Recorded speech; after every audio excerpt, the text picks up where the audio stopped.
Hoy se publicó en el Boletín Oficial cómo va a ser cómo se va a aplicar el impuesto a las ganancias, cómo va a ser el recibo de sueldo de marzo. Yo cuando tengo esta duda, yo lo llamo Iván Sasovsky, que es economista, es tributarista, tiene paciencia para leer esa letra chica y le voy preguntando, ¿no? Estas cosas que a todos nos asombran, por ejemplo, si uno ahora están castigados los concubinos.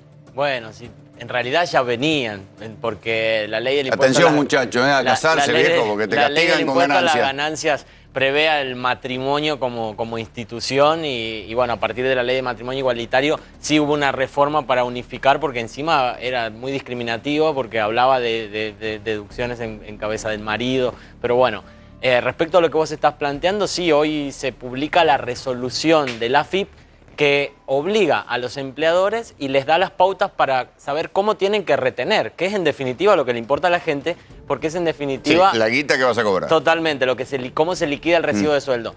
Y llega con una novedad que en principio generaba gran duda, que era para todos aquellos que no venían pagando el impuesto a las ganancias, y que a partir de esta unificación del mínimo no imponible empiezan a pagar retroactivo. Claro, empiezan a pagar por enero y febrero, pero lo que se plantea es como se les dio un plan de pagos, para que ese prorrateo... Imagino la alegría, por ejemplo, del tipo que no venía pagando, lo meten y además le hacen pagar 2 cuotas retroactivas. O sea, pero lo que sí se plantea es un escenario para que puedan ir difiriéndolo a lo largo del año y que el golpe no vaya directo al bolsillo. Y otra cosa que también cambió respecto a cómo antes se daban estas devoluciones respecto a los desfasajes, es que para los que sí venían pagando, la devolución sí es a partir de un solo pago y a partir de la liquidación, de la primera liquidación posterior a la reforma. Es decir... Te interrumpo un momento. Sí. Si quieren preguntarle, Iván, escríbanos, @3p_A24. Si tienen alguna duda sobre cuánto van a cobrar este mes, acá lo tenemos, así que le pueden preguntar. Otra cosa que cambió también para que la gente entienda en su casa, antes siempre el mínimo no imponible se prorrateaba dividido 13, es decir, teniendo en cuenta el aguinaldo. Ahora, en esta nueva resolución, lo que se plantea es un escenario de solamente dividirlo en 12 meses, con lo cual la gente va a terminar pagando un poco menos en el resto, en cada mes, y un poco más en los meses de junio y de diciembre. De alguna manera tratando de morigerar también los efectos en el bolsillo, sin que esto todavía haya llegado al Congreso Nacional, que es ahí donde distintos partidos plantean la idea de poder discutir una nueva reforma. ¿Cuál sería un piso razonable a los niveles históricos? Mira, a niveles históricos el mínimo no imponible del impuesto a las ganancias estaba siempre expresado en dólares. La última reforma que se hizo de la ley es del año 98. Entonces, las referencias que nosotros teníamos en dólares es difícil hoy por hoy poder equipararlos, pero prácticamente el impuesto a las ganancias lo tiene que pagar aquella persona que manifieste riqueza. Que hoy por hoy el mínimo no imponible para una persona soltera termina siendo en el bolsillo alrededor de 20.000 pesos por esta reforma que te digo, y para un casado con hijos, o sea, 30.000 pesos que en realidad no termina justamente manifestando capacidad contributiva. Y por más va a devorar los aumentos de paritarias. Totalmente, pero a su vez hay que tener en cuenta que esta actualización que hubo de los mínimos no imponibles vino a solucionar algo que realmente era un problema, que era el parche del 2013. El parche del 2013 del que hablamos, porque era muy injusto.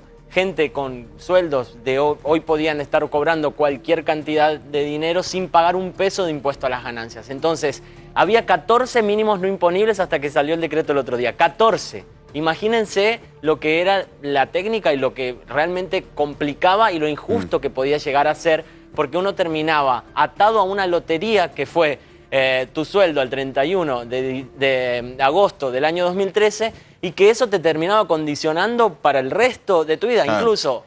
Esto es lo que se ha perdido de vista, ¿no? Que termina siendo realmente un impuesto al trabajo, no a la ganancia, porque se supone que tiene que ser lo que le sobra a alguien después de sus necesidades básicas. Una manifestación de riqueza. El disparate, por ejemplo, que vos no podés descontar el alquiler.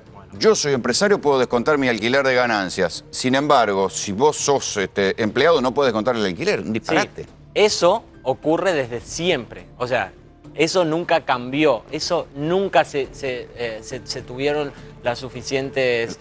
cariño, sí, sutileza. Tal cual. O al menos empatía para poder justamente plantear algo que la ley sí prevé. Porque la ley es mucho más inteligente que cómo se aplica y de estas resoluciones. Porque la ley prevé deducciones. ¿Por qué no hay amparo, no hay recursos contra estas cosas? Digamos, un amparo no se le niega a nadie. ¿Por qué nadie metió un amparo contra esto? En realidad lo que se creó en la década del 90 es un sistema perverso, un sistema tributario en el que se cobra anticipadamente los impuestos. Entonces la gente que está pagando ahora en realidad paga anticipos de ganancia. Y como ese anticipo está sujeto a una expectativa que en realidad se termina el 31 de diciembre. El impuesto a las ganancias es un impuesto de ejercicio anual que empieza el 1 de enero y termina el 31 de diciembre. Con lo cual, esto, sí, ¿por qué no llegan amparos? Porque en realidad te dicen, no, pero no te están cobrando un impuesto, te están cobrando algo a cuenta que vos te lo vas a poder computar. Sí, claro, pero la inflación, ellos no tienen problema de inflación porque le están pagando anticipado. Pero vos además te morfás la inflación. A su vez, los fallos que llegaron por reclamos, que generalmente son las empresas, pero que en muchos casos afectan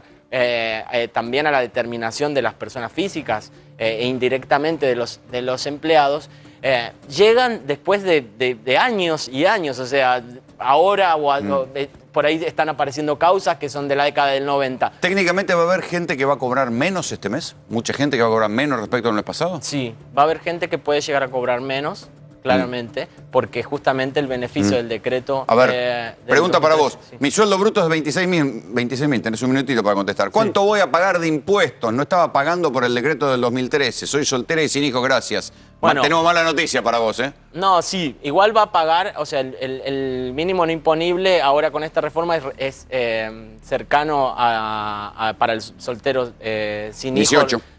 Claro, no, pero se modificó, es cercano a 20. Ajá. Entonces, sobre los 6.000 estos que pagan, yo calculo, porque tiene que pasarlo por la tabla, pero debe pagar un 10%, un 12%. O sea, 600, 700 pesos. Sí, 700, 800 pesos. Bueno, ahí está, 700, 800 pesos te van a vacunar. Mentalmente, cosa Paula, que... perdiste. Nos vamos, así fue tercera posición. Chao.